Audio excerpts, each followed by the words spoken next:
Every year mataas talaga yung education.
Sama-sama tayo sa pagtulong.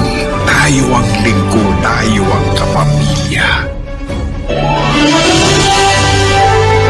Magandang hapon mga kapamilya. Ngayong ika-28 ng Hulyo, haharap muli si Pangulong Ferdinand Marcos Jr. para magulat sa bayan at ilatag ang mga nagawa ng kanyang administrasyon. Nalampasan na niya ang unang 3 taon bilang Pangulo. At ngayon, malalaman natin ang mga nais pa niyang tutukan sa nalalabing panahon ng kanyang panunungkulan. Ako po si Alvin El Chico. At ako naman si Karen Davila. Ito po ang ABS-CBN Special Coverage ng State of the Nation Address 2025.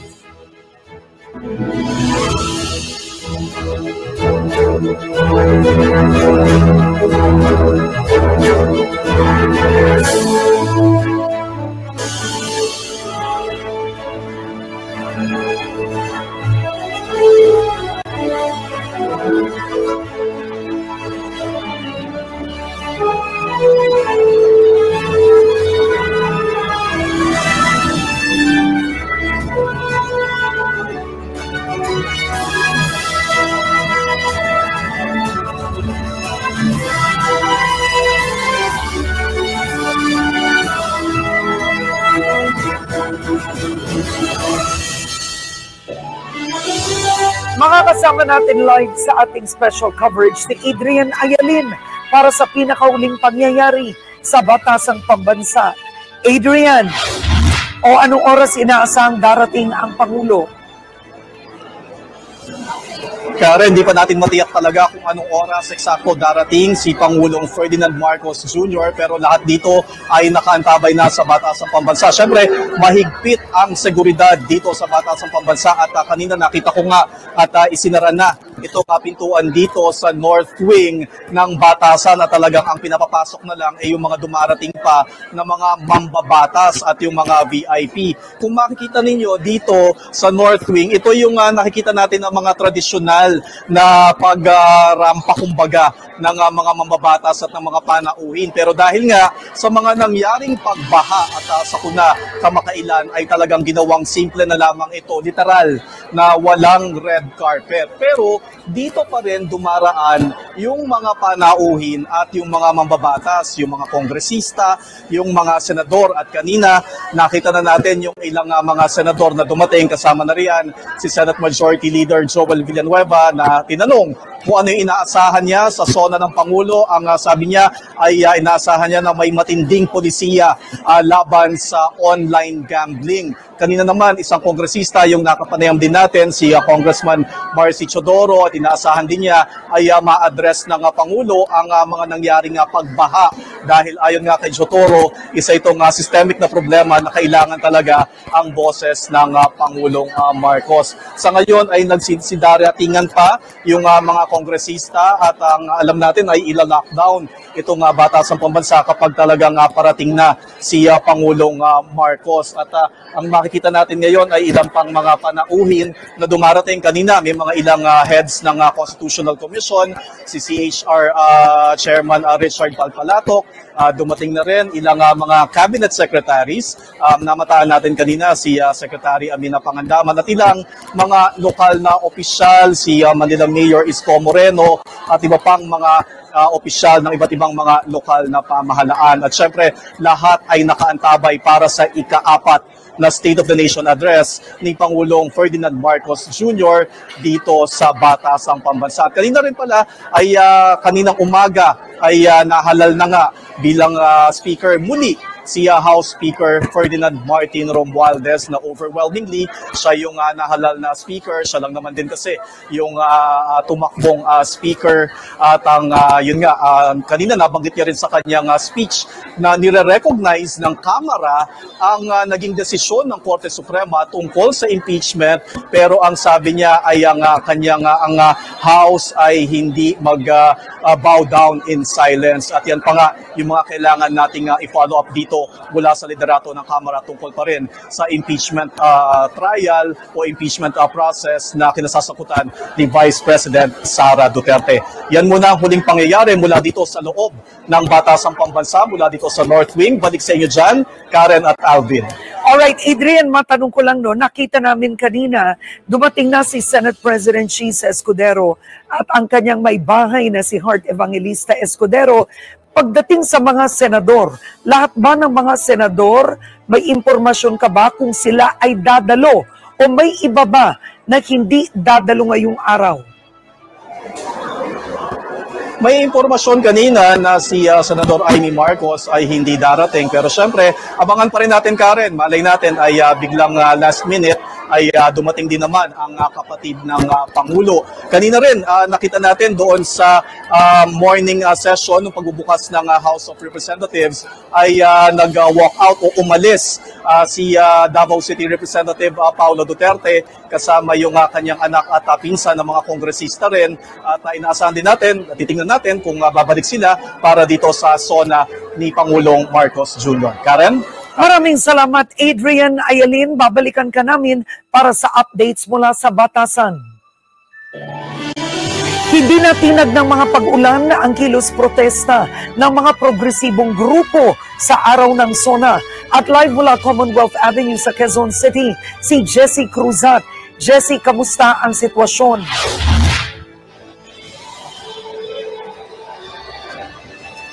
Karen, sa mga oras na ito ay patuloy nga yung isinasagawa handa ng mga miyembro ng Philippine National Police. Kung nakikita nyo sa aking likuran, ay nakaset up na sila. Ayan, medyo kinukuha nila yung ilan sa kanilang mga CDM shield na maaaring nilang magamit maya-maya. Dito yan mismo sa harap ng St. Peter Parish sa Commonwealth Avenue, Quezon City. Dito inaasahang isasagawa ng grupong bayan at iba pang grupo ang kanilang kilos protesta ngayong hapon. Nakatakdaring magsunog ng FEG ang grupo sa pagtatapos ng kanilang programa mamaya.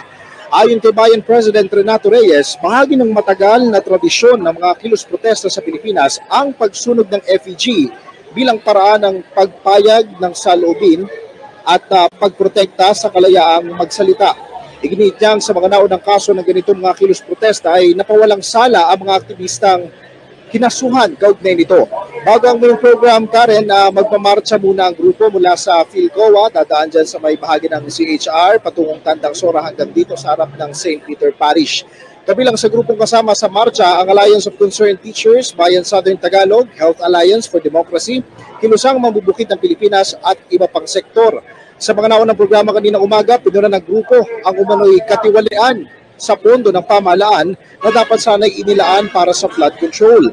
Binatikos din ng bayan ang mga pulisiya ng gobyerno hinggil sa klima na ayon sa kanila ay pumapabor sa mga industriyang mapagsamantala habang napapabayaan ang kapakanan ng karaniwang Pilipino. Samantala, nag-igutin kanina ang grupo ng Commission on Human Rights upang i-monitor yung mga kilos protesta. Ayon kay Ronnie Rosero mula sa Special Investigation Office ng CHR, handa silang tumulong sa kung sino man na maaaring malabag ang karapatang pantao sa gitna ng mga kilos protesta, mapapulisman o pulisya. Sa mga oras na ito, Karen, nakasuot na ng vest, may hawak na baton at yung kanilang CDM shield, itong Civil Disturbance Management ng NCRPO at kasama yung ilang mga pulis sa iba pang lugar dito sa Luzon. No? May Region 3 at Region 4A, kung makita natin, naghahanda na sila. Dahil itong side na ito, pakita ko lamang, nahahati ng concrete barricade. Dito yung itinalagang area para naman doon sa mga magrarally maya-maya. At sa mga oras na ito, naririnig natin na may ongoing program. Though hindi pa natin tiyak kung nakarating na yung lahat ng mga nakikilos protesta patungo dito sa harap mismo ng St. Peter Church. At yan ang latest mula rito sa Commonwealth Avenue, Quezon City. Balik sa iyo, Karen. Maraming salamat, Jessie Cruzat. Sa Commonwealth Avenue pa rin, nagtipo naman ang mga taga-suporta ni Pangulong Marcos Jr. para sa bayan o sa bayang tunghayan ang SONA ng Pangulo. Nag-uulat mula sa Commonwealth Avenue si Jervis Manahan. Jervis, anong latest dyan? Yes, Alvin, hanggang sa mga oras na ito ay nagtitipon pa rin ang mga pro-administration supporters para hintayin ang talumpati ni Pangulong Ferdinand Marcos Jr. sa kanyang ika-4 na State of the Nation address. Nakapwesto sila dito sa Commonwealth Avenue malapit sa Sandigan ng Bayan. Bandang alas 8 ng umaga kanina lang magsimula silang dumating dito para magpakita nga ng suporta kay Pangulong Bongbong Marcos. Marami sa kanila ay galing pa sa iba't ibang bahagi ng Metro Manila. Yung iba ay bumiyahe pa mula sa Pasay para lamang makapunta sa pagtitipon dito. Marami din sa kanila ay mga loyalista at mga dati ng taga-suporta ng pamilya Marcos. Wala namang inaasahan na formal na programa dito, Alvin. Basta sama-sama nilang panonoodin ng talumpati ng Pangulo mamayang alas 4 ng hapon. Tinanong natin sila at sinabi nila na may mga nagawa na ang Marcos administration na kanilang nagustuhan, kagaya na lamang ng pabahay, ang mas murang bigas, ang mga discount sa MRT at LRT at ang kapayapaan ng bansa. May nagsabi rin kanina na gusto niya na mas payapa ng bansa ngayon dahil wala na ang Oplan Tokhang. Samantala, ang gusto nilang narinig mamaya sa zona ng Pangulo ay ang pagpapatuloy ng mga programa para mapaginhawa pa ang kanilang buhay. Sa ngayon, Alvin, ay payapa naman ang sitwasyon dito ngayon. Marami pa ding mga nakabantay na mga pulis. Pero so far ay tahimik lang talaga na hinihintay sa gilid ng kalsada ang talumpati ni Pangulong Marcos Jr. Alvin. Maraming salamat, Jervis Manahan. At tutok lang kayo kapamilya dahil patuloy naming ihahatid ang latest sa State of the Nation Address 2025. Huwag kayong bibitiw, magbabalik ang aming special coverage pagkatapos ng ilang sandali.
ating special coverage ng State of the Nation Address 2025. Mga kapamilya, nasa batasang pambansa na si Pangulong Ferdinand Marcos Jr.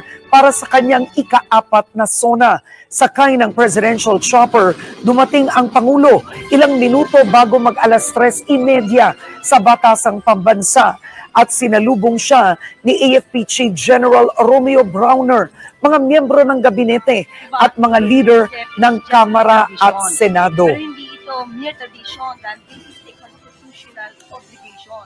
Kumbaga, obligasyon ng Pangulo na magmulat sa bayan patungkol sa current situation, current state ng bansa, yung kanyang mga nagawa na programa at yung mga balak pa niyang gawin. At dahil dito ay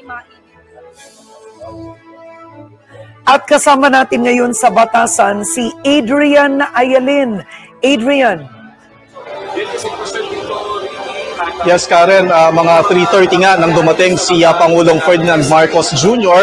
Around the same time din siya dumating dito sa Batasang Pambansa noong huli niyang SONA at ngayon nga ay nakaupo na yung mga panauhin at yung mga ilang mga mababatas, yung mga senador, yung mga karamihan ng kongresista at nag-iintay na para sa talumpati ni Pangulong Marcos Jr. Pero syempre, inaasahan natin yan, ilang minuto pa, alas 4, yung inaasahan natin na State of the Nation Address ni Pangulong Ferdinand Marcos Jr. dito sa Batasang Pambansa at talagang naka-lockdown na ngayon. Kung makita natin yung mga entrance, papasok ng plenary mismo ay talagang sarado na. At kasi naman syempre, yung mga panauhin, yung mga mababatas ay talagang sinabihan na kailangan ay alas 3 ng hapon ay nasa loob na sila ng plenaryo para nga sa pagdating ni Pangulong Marcos Jr. Sakay nga ng helicopter si Pangulong Marcos Jr. nang dumating dito sa Batasang Pambansa. At sa ngayon, yung makikita natin dito sa live feed ng Radio TV Malacanang ay yung mga panauhin ay nakaupo na at yung mga kongresista, ang mga senador ay nakaantabay na. Ito ay syempre matapos yung kani-kanyang pagbubukas ng kani-kanilang sesyon ang House of Representatives at ang Senado. At ngayon makikita rin natin yung gabinete ni Pangulong Marcos ay nariyan na rin sina Secretary Amina Pangandaman, Social Welfare Secretary Rex Gatchalian at ang iba pang mga kalihim ay nariyan na rin para sa talumpati ni Pangulong Marcos. Kanina ay nakita na rin natin dito ang iba pang mga kalihim tulad ng ni Secretary Ralph Recto at nandiyan na rin yung mga iba't ibang kinatawan ng iba't ibang embahada. Makita natin ngayon si US Ambassador to the Philippines, Mary Kay Carlson. At ang iba pang mga panauhin dito sa House of Representatives. Ang ating unang impormasyon ay tatagal ng mahigit 1 oras itong talumpati ni Pangulong Marcos. Ganun din naman yung haba ng kanyang mga nakaraang SONA at talagang asahan lang din natin ay kung ano yung pinakamalaki sa sasabihin ng Pangulo. At kanina nga nabanggit natin, sabi ni Senate Majority Leader Joel Villanueva, inaasahan niya na may matinding polisiya si Pangulong Marcos Jr.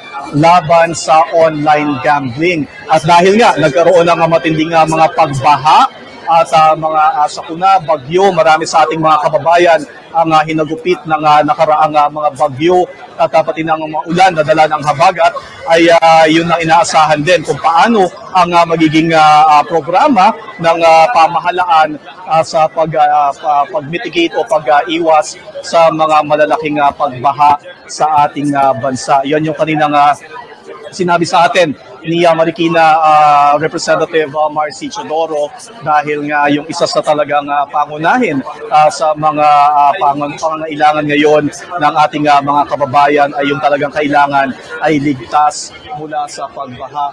Talagang nakita natin na literal na walang red carpet dito, Karen, kung makita ninyo, 'di ba? Yung traditional na nakita natin kung saan nakikita natin na tila nagpa-fashion show yung mga mambabatas, mga asawa ng mga mambabatas at lalo na yung mga panauhin. Ngayon, parang ganoon din naman yung kanilang mga damit, nakaterno pa rin, mga formal, nakasuotan, yung nakikita natin, mga nakabarong Tagalog, yung mga panauhin, pero talagang wala na talagang red carpet bilang pagsunod sa simple na SONA ni Pangulong Marcos Jr. Balik sa inyo, Alvin and Karen. Alright, maraming salamat Adrian, Ayalin. Alam mo sa ilang taon na tayo nagko-cover ng SONA, masasabi natin Alvin, na siguro ito na ang pinakamaagang pagdating. 30 minutes before. Oo, ng Pangulo at 30 minutes before the actual State of the Nation address. Kaya mahaba ang kanyang panahon na makausap itong mga kumbaga, bagong Senate President Cheese Escudero, once again, Majority Floor Leader ng Senado, si Jinggoy. Pro tempore si Jinggoy. Yes. Tapos si Joel Villanueva, sinalubong nila, right? At Speaker. Yung si Speaker at si Janet Garin. Yeah, nandun kanina one of din. the deputies. Oo.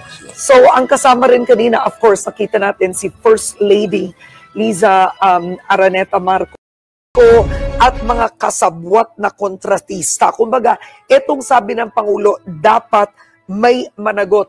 Pero ang pinakamalaki na sinabi ng Pangulo ay ang babala niya mismo sa Kongreso na nangyari doon sa 2025 budget.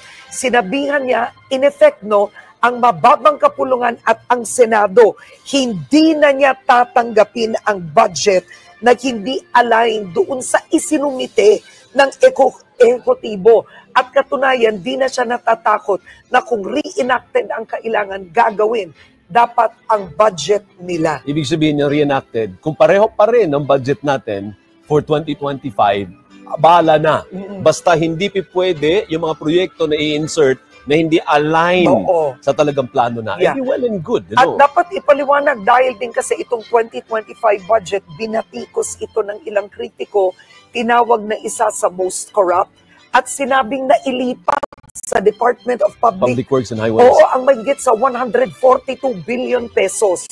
So nagsalita na ang Pangulo, gusto niya, budget na niya. Napansin mo, ang inaantay po ng lahat na tungkol sa online gambling, walang banggit. Nothing on the online gambling, walang binanggit ang presidente. Pero in fairness, may highlights naman. May health, infra, public works, peace process, energy, parang agriculture, water, nabanggit lahat. Ang kakaiba nga dito, no, kumpara sa ibang mga SONA, ay inuna ni Pangulong Marcos Jr. ang agrikultura. Hindi yun karaniwang inuuna eh. Pero ito, inunya niya to at yung inflation. Issue, ng yung 20 pesos na bigas. Yun in-address niya. Pero ang dami rin niyang pangako, kung may oras kasi tayo, pwede nating isa-isahin. Kasi marami-rami. Oo, may mga pangako ang Pangulo na pwede nating singilin. Hindi mo ba napansin, Karen, parang bumaba? Parang masang-masa ang State of the Nation na din. May mga specific po siya na hindi mo akalain na pati yan, tinalakay ng presidente. Mga kapamilya, patuloy niyo pong subaybayan ang pinakahuling update sa SONA at iba pa mga nagbabagang balita sa TV Patrol Express na magsisimula maya-maya po lamang. At syempre, sa TV Patrol mamayang 6:30 ng gabi. Ako po si Alvin Alchico. At ako naman si Karen Davila sa ngalan ng buong puwersa ng ABS-CBN News in the service of the Filipino. Maraming salamat sa inyong pagtutok sa aming special coverage ng State of the Nation Address 2025.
Magandang araw kapamilya, nagbabaga mga balita, pumuputok ang mga storya ngayong araw.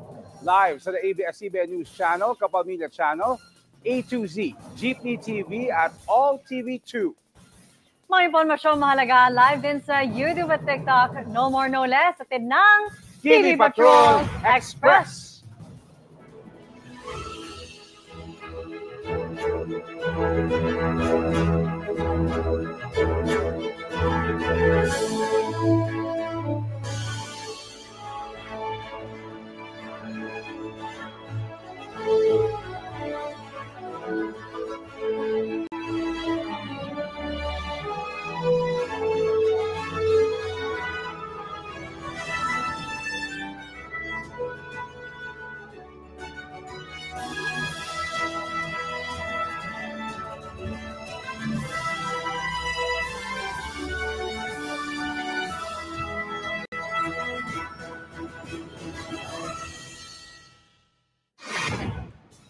Sa ulo ng ating mga balita, unahin po natin sa kwentong ito. Paglikha ng mas maraming trabaho at hanap buhay para sa mga Pilipino. Pagpapababa sa presyo ng mga pangunahing bilihin gaya ng bigas at karne. Pagtugon sa problema ng enerhiya at kuryente. Pagtitiyak na maisasaayos ang serbisyo ng tubig at pagpapaganda sa sistema ng edukasyon. Yan ang ilan sa mga pangunahing usaping binigyang diin ni Pangulong Ferdinand Marcos Jr. sa kanyang ika-4 na State of the Nation Address o SONA sa Batasang Pambansa ngayong Lunes. Para sa iba pang detalye, kaugnay ng ulat sa Bayan ng Pangulo, nakatutok sa Batasang Pambansang kasama natin si Adrian Ayalin. Adrian?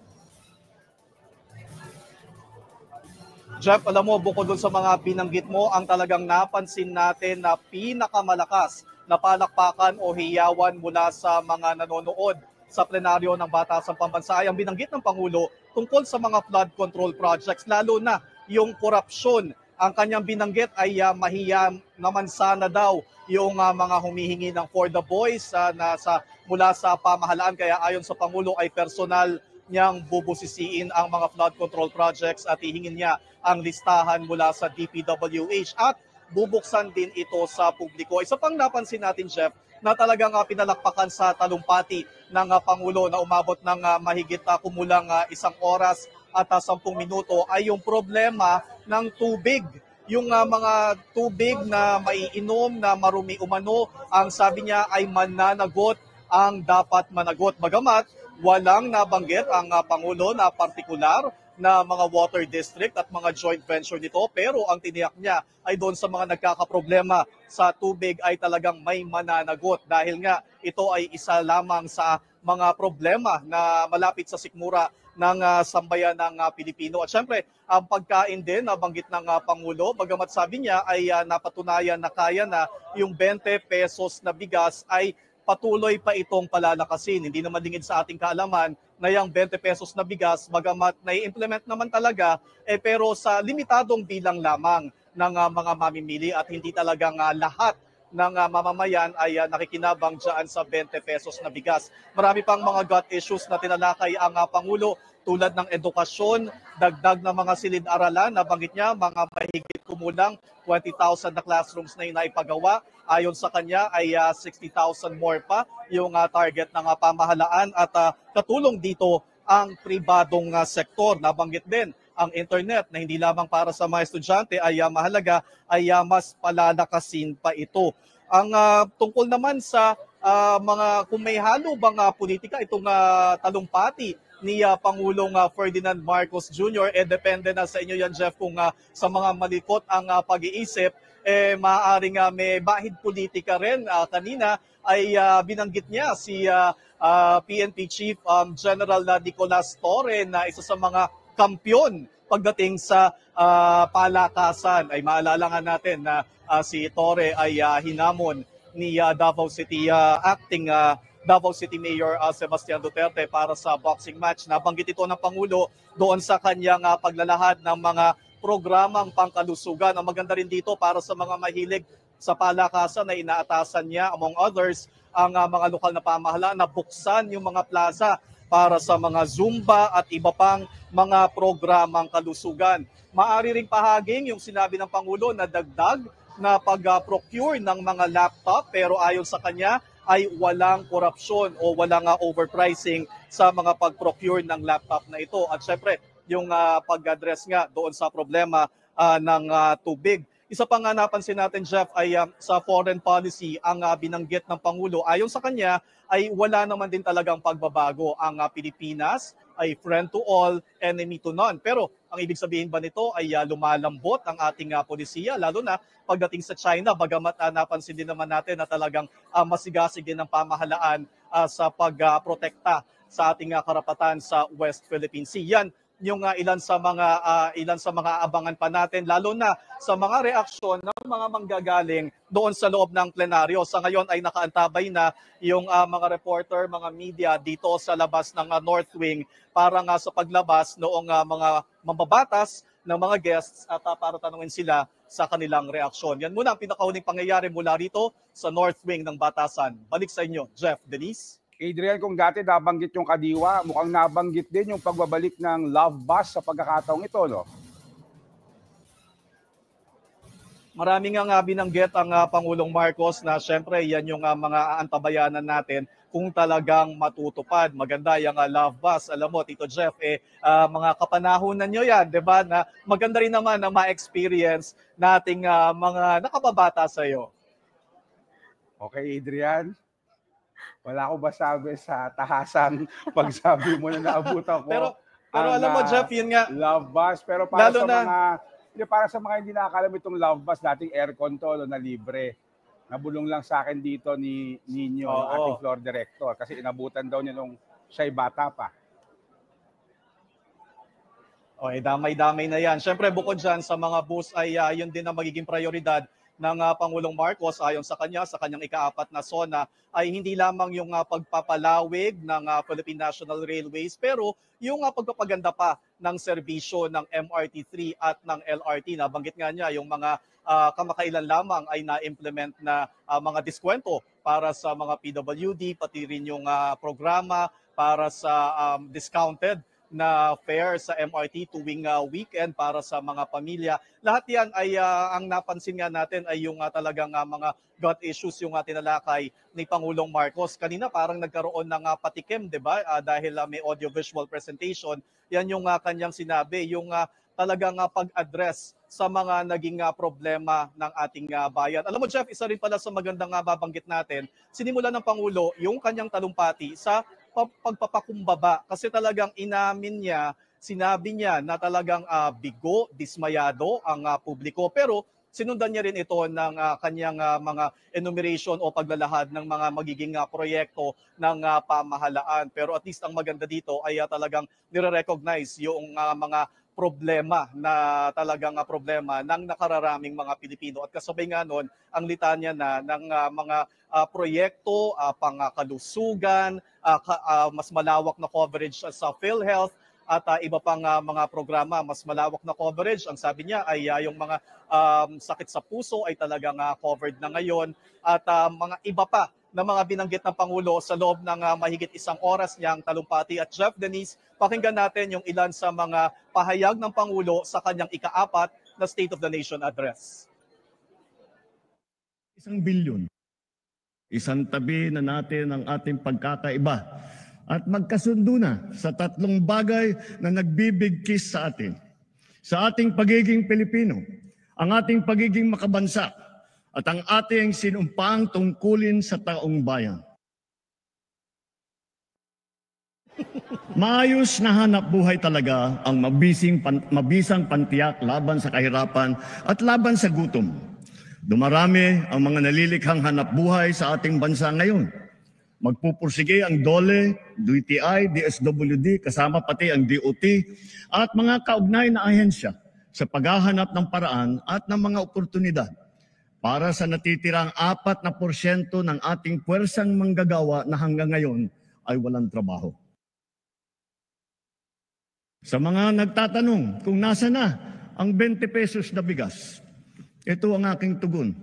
Napatunayan na natin na kaya na natin ang 20 pesos sa bawat kilo ng bigas nang hindi malulugi ang ating mga magsasaka. Libo-libong kilometro ng farm-to-market road na ang ginawa na. At libo-libong kilometro pa ang pinapasinayaan. Libo-libong ektarya ng lupa ay nalagyan na ng patubig sa buong bansa. At libo-libong ektarya pa ang patutubigan. Pagpasok ng administrasyong ito, mahigit 5 milyon ang mga bahay na wala pang kuryente. Sa loob ng 3 taon, 2.5 milyong kabahayan ang ating nakabitan na may kuryente na sila. Hindi ko palalampas. Marami kaming natatanggap na reklamo na hindi man lang daw umaabot ang tubig sa kanilang mga gripo. Sa lawak ng reklamo, lampas 6 na milyong consumer sa buong bansa ang kasalukuyang naapektuhan. Kaya't ginagawa ng luwa ngayon ang mga mabisang hakbang laban sa palpak na serbisyo ng mga water district at kanilang mga joint venture partners. Puspusan nating inaayos at pinapaganda ang ating sistema ng edukasyon. Sa lahat ng mga pinahahalagahan ng administrasyon, ito pa rin ang nasa rurok. Ngayong taon, sinimulan na natin ang Academic Recovery and Accessible Learning o ARAL program. At pinalalakas din natin ang Early Childhood Care and Development. Naglaan tayo ng 1 bilyon para makapagtayo ng mahigit 300 barangay child development center at bulilit center sa buong bansa. Sa mga nakikipagsabuatan upang kunin ang pondo ng bayan at nakawin ang kinabukasan ng ating mga mamamayan. Mahiya naman kayo sa inyong kapwa Pilipino.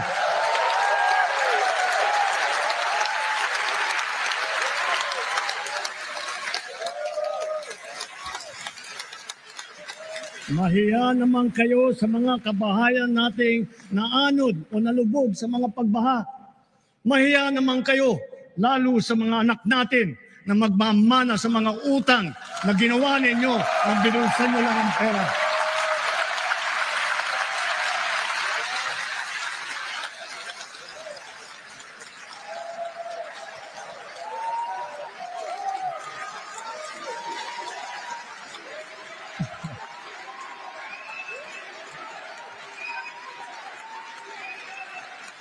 Para hindi na maulit, so that this will not happen again. First, the DPWH will immediately submit to me a list of all flood control projects from every region that were started or completed in the last 3 years.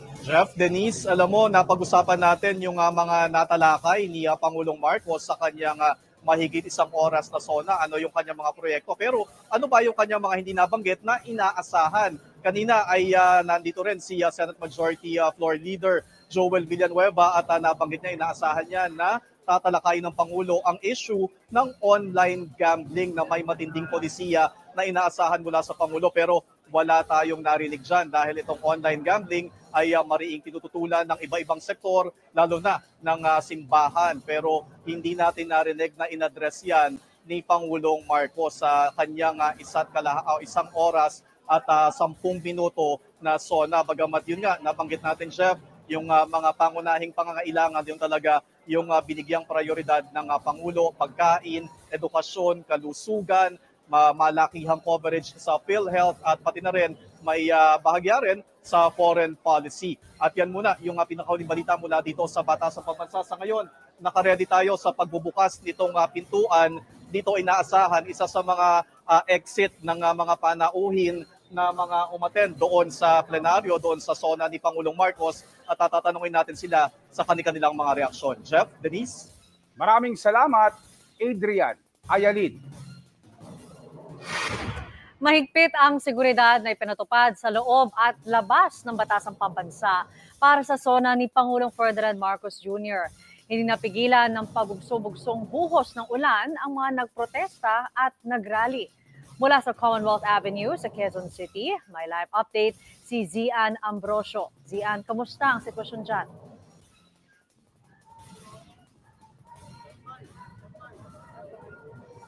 Denise, kasalukuyan nagsasagawa pa rin ng programa dito sa likuran ko ang mga rallyista. Pero karamihan nga ay nagsiuwian na rin kanina lang matapos ang State of the Nation Address ni President Ferdinand Marcos Jr. Pero ito, mapapansin niyo, tuloy-tuloy na ang daloy ng trapiko sa ngayon. Kumpara kanina na 4 lanes ang ino-occupy ng mga rallyista dito. Nagsagawa nga ng kilos protesta mga progresibong grupo mula gitnang Luzon, kabilang ang Bago Alyansa Makabayan sa araw ng State of the Nation Address ni Pangulong Ferdinand Marcos Jr. Alas 7 na umaga, unang dumating ang mga rallyista sa Pilcoa, kung saan bumagal ang daloy ng trapiko mas southbound ng Commonwealth Avenue. Pagsapit ng pasado alas 9, nagtungo ang sa harap ng Department of Agrarian Reform sa Elliptical Road. Tampok sa protesta ang panawagan ng mga magsasaka kabilang ang pagpapababa ng presyo ng pagkain, suporta sa agrikultura at tunay na reforma. Sa gitna ng programa, inilabas ang FPG ni Pangulo Marcos Jr. na sinilaba ng mga rallyista pasado alas 11. Agad naman dumating ang truck ng bombero at pinatay ang apoy gamit ng tubig. Dakong alas 11:30, kusa na nag-disperse ang grupo ay nagtungo sa Commonwealth. Samantala mag-aalas 2.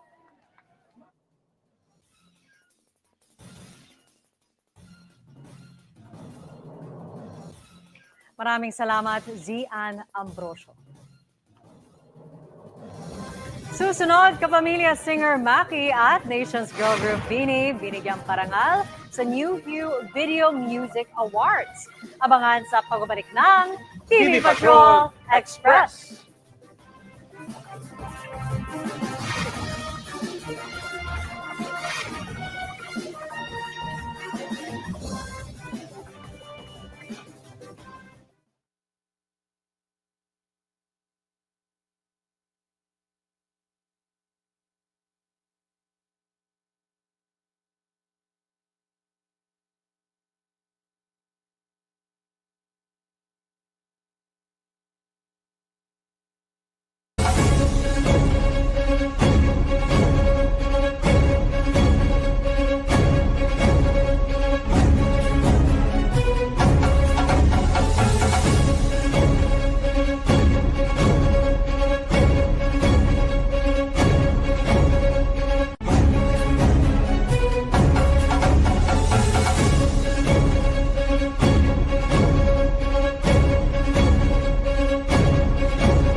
Live po tayo napapanood sa YouTube, ganoon din po sa TikTok. At ang napapanood po ninyo ngayon ay ang sitwasyon ng daloy ng traffic ngayon sa Commonwealth Avenue.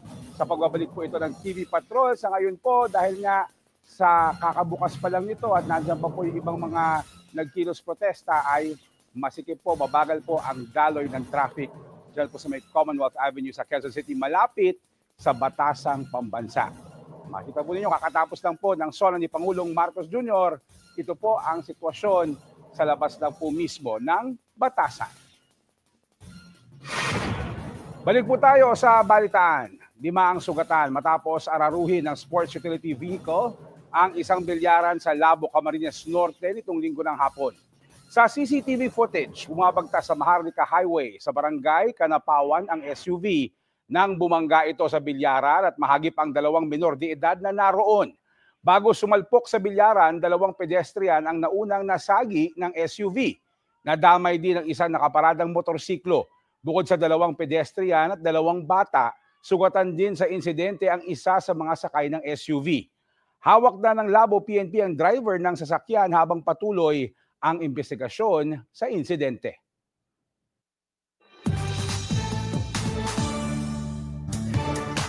Ang latest sa showbiz sa ating Star Patrol Express. Big winners ang ilang kapamilya artists sa 2025 New Hue Video Music Awards sa awarding ceremony sa Taguig City nitong linggo ng gabi. Fresh mula sa kanyang Canada tour, sumalubong agad si singer-songwriter na si Maki ang Male Artist of the Year Award at Song of the Year Award para sa kanyang kantang Dilaw. Nagpasalamat si Maki sa kanyang fans o mga Zushis, gayon din sa mga Pinoy visual artists. Samantala, pinarangalan din ang nation's girl group, BINI. Inuwi naman nila ang Group Artist of the Year habang ang kanilang Grand Biniverse concert ang itinanghal na Concert of the Year. Congrats, Maki and BINI! At yan ang ating Star Patrol Express sa araw na ito.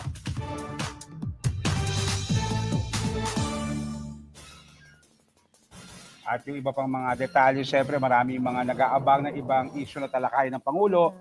May mga nabanggit, may mga hindi. Yung mga analysis, syempre yung mga reaksyon ng mga mambabatas. Ongoing yan ngayon, kailangan abangan ng sambayanan ng ating mga manonood sa TV Patrol. Maya-maya lamang po, 6:30, wag po kayong bibig. Pati ANC may sariling coverage. Oo, ongoing din po ang special coverage ng ANC ngayon. So kung gusto ng Inglesan, doon naman sa ANC. Pero Patrol, 6:30 p.m. At yan ang mga nagbabagang balita. Huwag pong kalimutan mag-LSSC.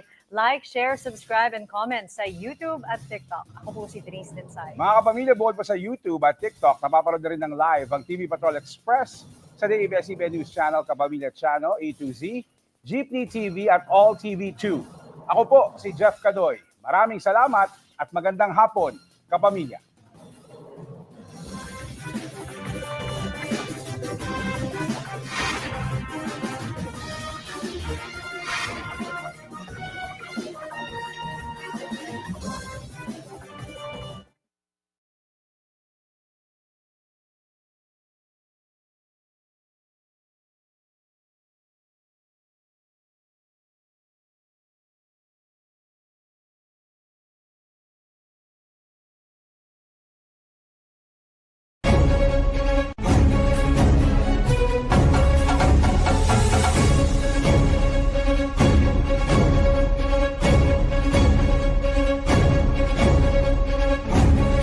Yung Love Bus, nung 70s pa ito no? Kaya naaalala ko yung mami ko nung nagtatrabaho siya, nung bata pa ako, sumasakay siya ng Love Bus lagi. Kasi yung Love Bus, napaka-convenient, napaka-komportable, at napaka-mura.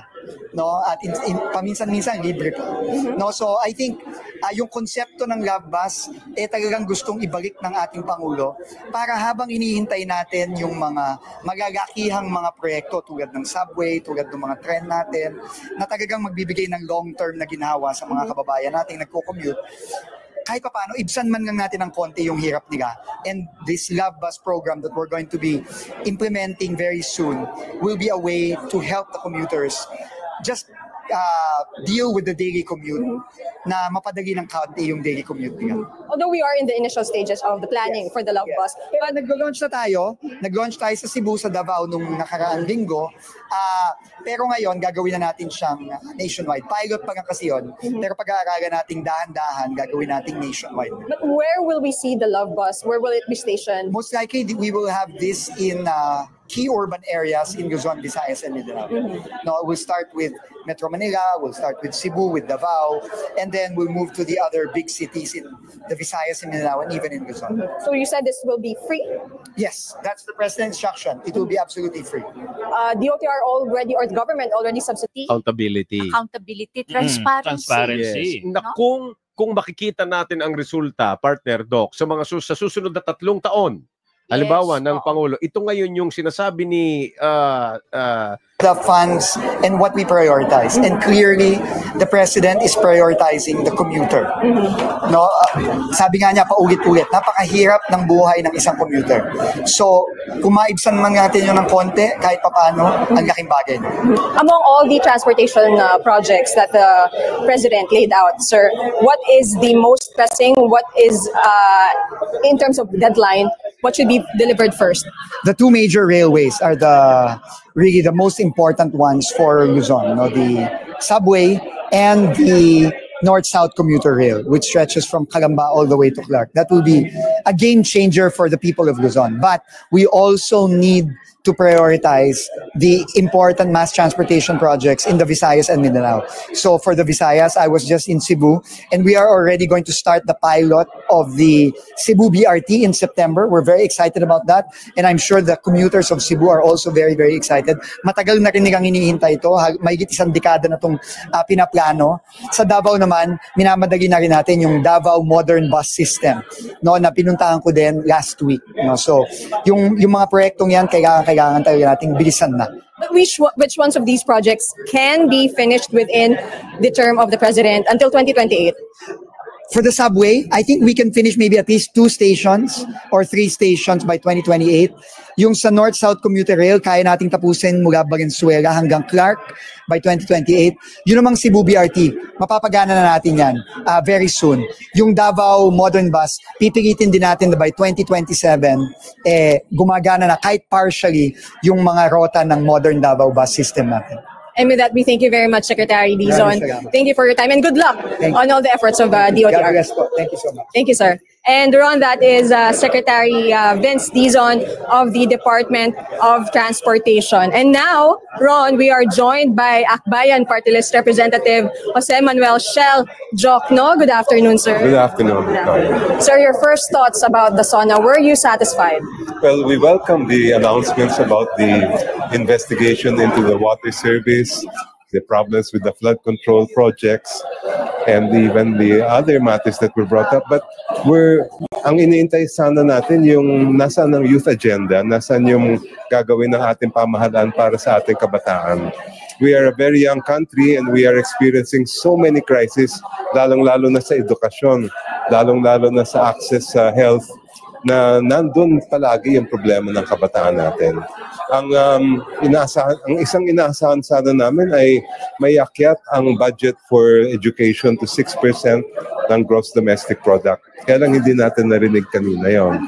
Yung isa rin natin inaasahan ay matugunan yung problema ng out-of-school youth natin because we have 25% of our young people are out of school.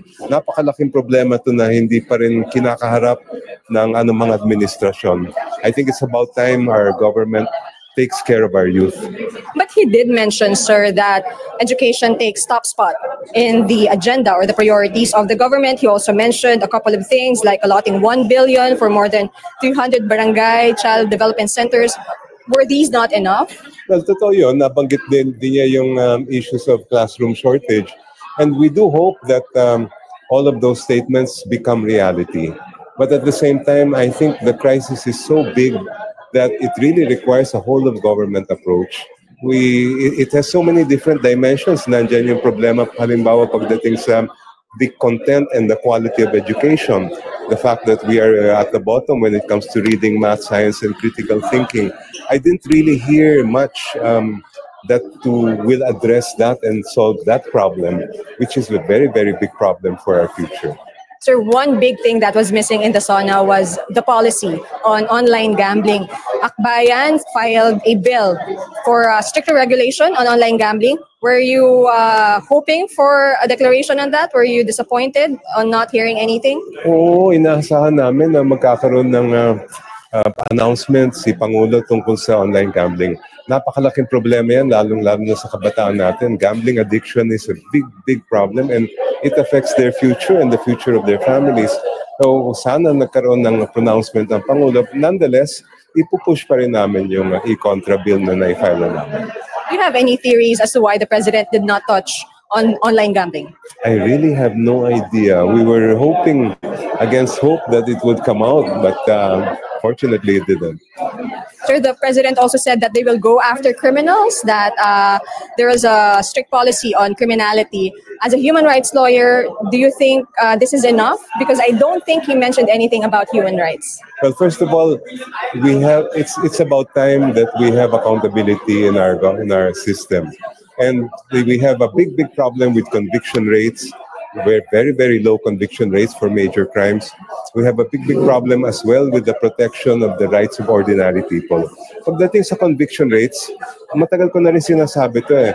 All the President needs to do is to direct that all law enforcers gather enough evidence so that when the cases reach the prosecutor's office, there's enough evidence not only to file a complaint, but to convict. Because that's always been a problem. Madali mag-file ng kaso, pero mahirap magpa-convict dahil kulang ang ebidensya. So that will resolve this problem. We don't need the legislation to address the problem of low conviction rates.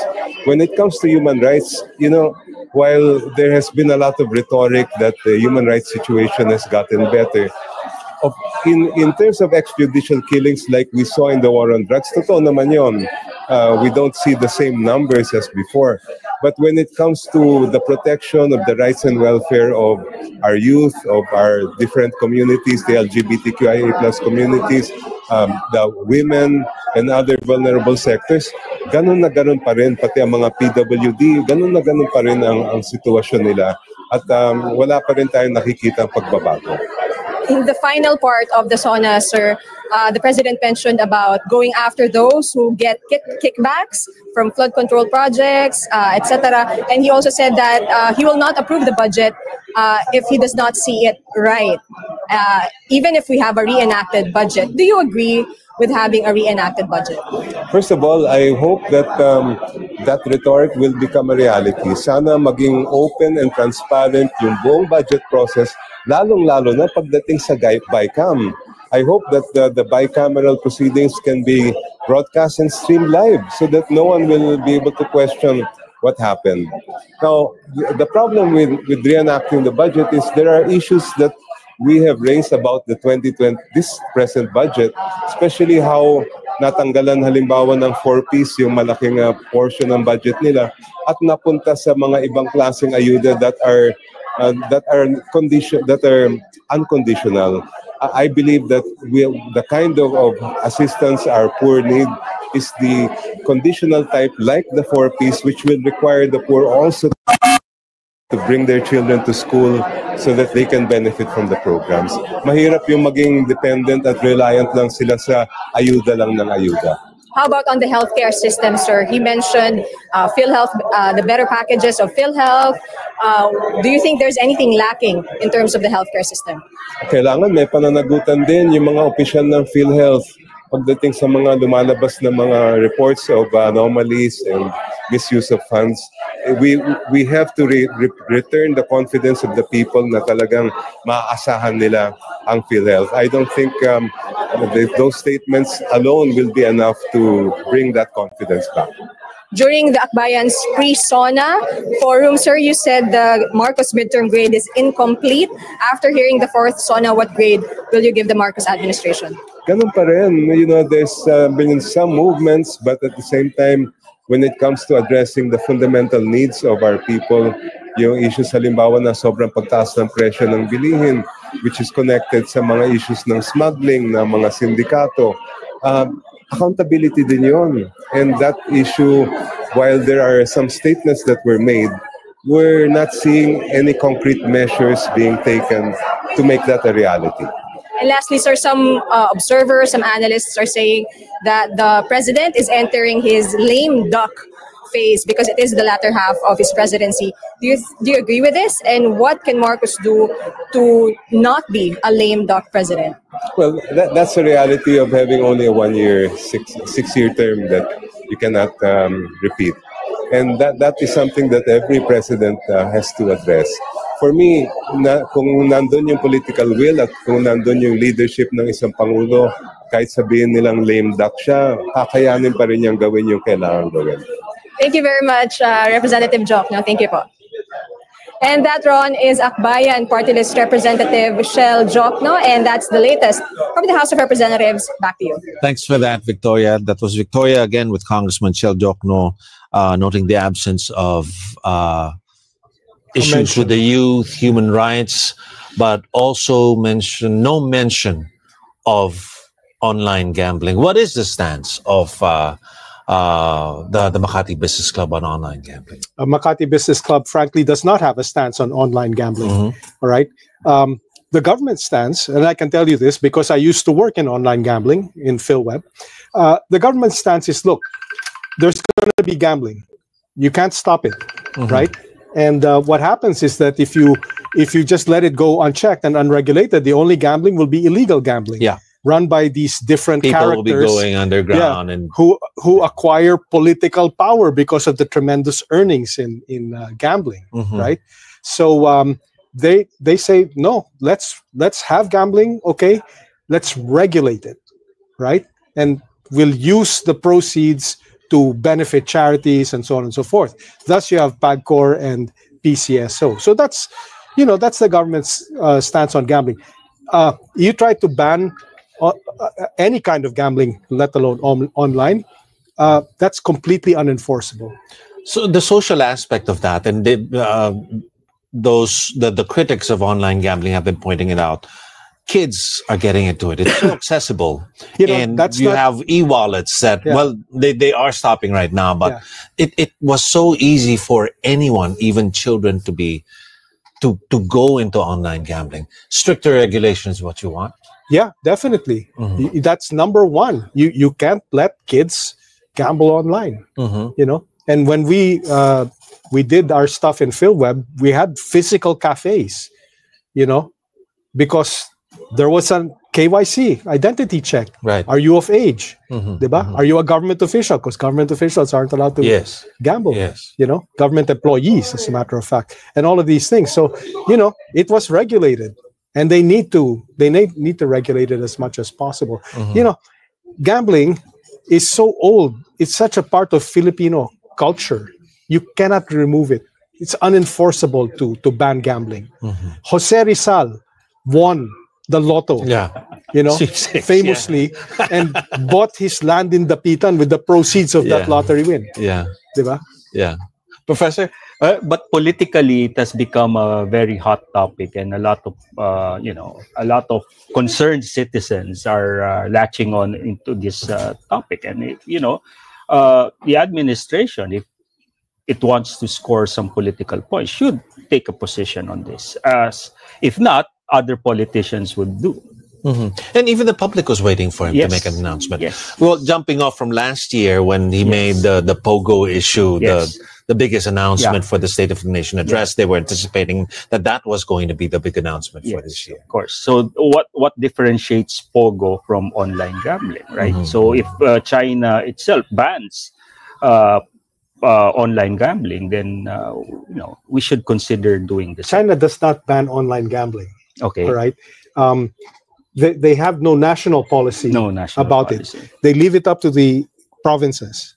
It's at the provincial level. So in some provinces in China, it's allowed. In other provinces, it's not. Okay. And the POGOs, which are essentially criminal syndicates, are guys doing illegal gambling from a safe jurisdiction here. Because they're not in China, right? So they can target those places in China where people want to gamble, but where it's not allowed. Professor, Yes. Quickly, Victoria was able to talk to Secretary Vince Yes. Dizon a while ago Yes. of the accomplishments of the Marcos administration for the past years. But one special thing there, one thing that got people excited about is a mention of the Love Bus. Oh, yes. Which, Yes.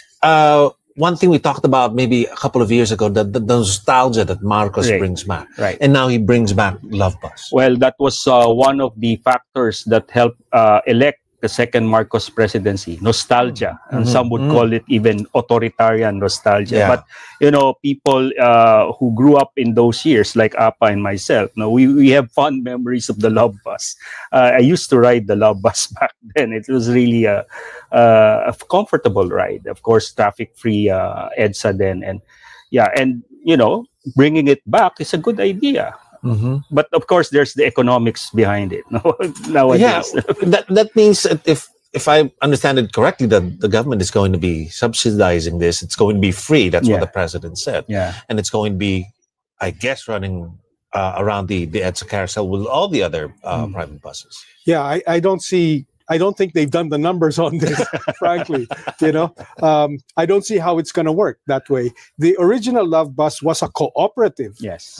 So it had investors. Yes. It had stakeholders and so on and so forth. And it was a proper system, unlike the chaos of the LTFRB today. Yeah. In that system, the drivers were paid a salary. They were not essentially paid a commission on how many fares they could collect. They weren't paying a boundary. Diba? So they didn't have to rush. Well, that's number one. They didn't have to drive so dangerously. Diba? They collected fares, and so there needed to be an element of trust between the operator and the driver and conductor, because these people could easily collect much more fares and then, diba? Pocket the rest. So the point is, it worked for a long time, and it was a well envisioned and well run system. Eventually, it broke down because they did not reinvest. The buses got old. Yeah. They started breaking down. Yeah. This is British Leyland buses. Some really, really nice stuff. I heard. They did not. They did not maintain them. Yeah. So Really? yeah. So eventually, it broke. Okay, Professor. Yes. We've reached the halfway mark of the Marcos administration. Again, we had the president admitting the results of the midterm show that the public was frustrated with the government. But were you still expecting more from the SONA, from what we've discussed, from what we've heard? Were you expecting more plans, grander plans for the second half? Yes, this was an opportunity for him to retell his narrative. It's a reboot of his political narrative. And, more or less, again, he gives us hint about Bagong Pilipinas and Bagong Pilipino. But what's the end point? What's the big story? What's the big vision for the Filipino people? And sadly, it's still not there. I mean, there are hints of where he wants to bring this country, but it's compared to other presidencies in the past. There was that grand narrative from era para sa mahirap, kung walang kurap, walang mahirap. Philippines 2000. But where's that in this administration? So, yeah. You agree? Yeah. To some extent, I think it's a very good observation that he's really talking about his legacy now, right? To some extent, he did omit a lot of important details, really because they're boring, and he's trying to hold his audience's attention. There were many bills that the administration has sponsored and so on and so forth that he didn't talk about. These are details, right? Yeah. So it was really, rebuilding the Marcos image, number one, and showing, look, I've got my own style, and my style is good governance and delivery of basic services. Okay, legacy building, but at the same time, he still needs to deliver the very basic demands of the public. Professor, is it possible to make that balance, or do you have to You know, should one be given up for the he other? still has the incumbency advantage. He has the entire infrastructure of the state, right? And at the same time, he still controls the house. At least his cousin is still in control of the house. But is he in control of his cousin? But that's the question. That's the next question. Is he in control of his cousin? Unlike, let's say, FBR and Speaker Jose de Venecia, their political interests were aligned. No? In the same way as Speaker Nograles and President GMA, no? They are aligned. But in this case, one has to ask the question, I mean, is the interest of the speaker the same as that of the president? Apa? Well, yeah, that's a matter between the two of them. But he does really have, pretty good support in Congress for the political objectives, right? Where he doesn't have the support is, this corruption issue is one. Huh? Yeah. I mean, the way they hijacked that budget, it was hijacked for pork barrel, guys. Let's it was face an election budget. Yeah. Yeah. So that's gonna be a tough, tough monster to confront. It's going to be a big political risk on the part of the president if he is serious with his anti-corruption campaign. But again, I would like to reiterate, it opens the political window of opportunity to reach out to other political forces and other political factions. I mean, one cannot not imagine a possibility of even aligning with the liberals, the liberal oppositionists, because now they share most of the advocacies, right? The West Philippine Sea, human rights, accountability, and now anti-corruption. Just going back again, one thing I mentioned a while ago, that he had a greater political capital during the start of his administration. Do you think he was able to maximize that before all these troubles with the unity team and all other issues came up when he was during his first year, second year? Well, unfortunately for him, part of that political capital was borrowed from the Dutertes. So now he's standing on his own political capital, trying to rebuild Marcos, in the middle of the game. Marcos political brand. Yeah, but it looks like it's standing. Yeah, right. Yeah. I'm obviously not a Marcos supporter myself personally, but I have to say, it's working. This thing is working. He's a good, functional president of the Philippines. He's got good ideas, diba? Yeah. In the backdrop, of course, it wasn't mentioned in his State of the Nation address. There's the possibly delayed impeachment trial of Vice President Sara Duterte. Even if it was Congress initiated, did you guys feel that it affected his governance, even his focus? Even if he did say that, I don't want that. Yeah. That's all politics. That's just focus. When the House went on to do that still. But did it have a negative effect on his focus and his administration? No, I don't think it did. And I think it was right for him to completely ignore it. It has nothing to do with the state of the nation. This is a political matter, diba? It's nothing to do with development. It's nothing to do with governance. Well, it is to do with governance in the sense that, those who steal public funds should be punished. Professor. Well, he has been out politicized by the Dutertes, so I think it's about time that he becomes, he becomes a Marcos, if you know what I mean, right? I mean, his father was the master politician, a shrewd politician of his generation, and if there's one thing that he should, live up to is the Marcos brand. Not that brand, but at least playing politics and not being outfoxed by his rivals or his enemies. for the next 3 years, the second half of his administration, and Victoria mentioned that a while ago when she asked that question from Congressman Chel Dokno, what could he do to avoid becoming a lame duck president? Well, he already laid out the outlines.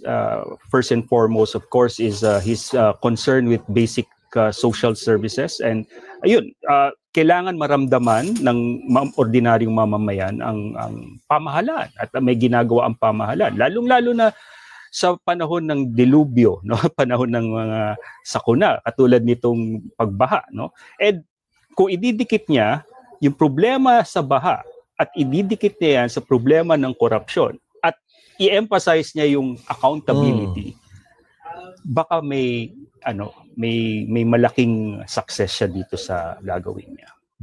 Apa? Well, I think this, Sona, was a very big step for him to establish that, look, I've got a program, I've got, initiatives, and I'm going to do them, right? So it's not lame duck, diba? He's still actively running the show. And, and he's making everyone feel that. Yeah. I mean, he's flexing his political muscle to some extent, right? I mean, at the end of the day, he's in power. Duterte's not, right? And more importantly, this should not be centered simply in the North or in Metro Manila. It should really make government services felt in the Visayas and Mindanao, especially in Mindanao. Okay, gentlemen, we'll continue our discussion in a bit. Meantime, President Marcos dedicated a huge chunk of his SONA for health. The president touted improvements in the medical sector, particularly the opening of 53 public health centers under the health department's Bagong Urgent Care and Ambulatory Service Program, or BUCAS. Dito sa atin, mahal magkasakit. Mahal